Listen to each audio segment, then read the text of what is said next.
龍庭旅程世界巡迴音樂會國內首站已經喺11月喺廣州順利舉行咗啦。當日龍庭表現好精彩，觀眾反應非常之熱烈，大家都意猶未盡，想再睇龍庭下一站音樂會嘅演出。龍庭最近公布咗啦，佢嘅國內第二站音樂會已經安排咗喺清遠市舉行，日期就係2026年1月10號。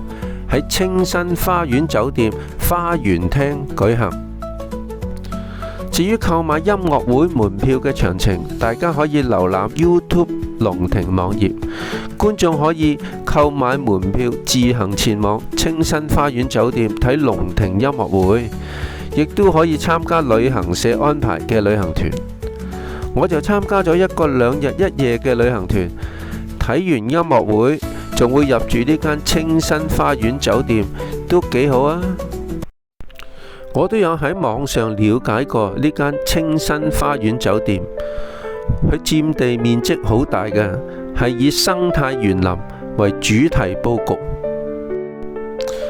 酒店室內嘅環境呢，好寬敞，外邊呢就充滿園林景色，好優雅。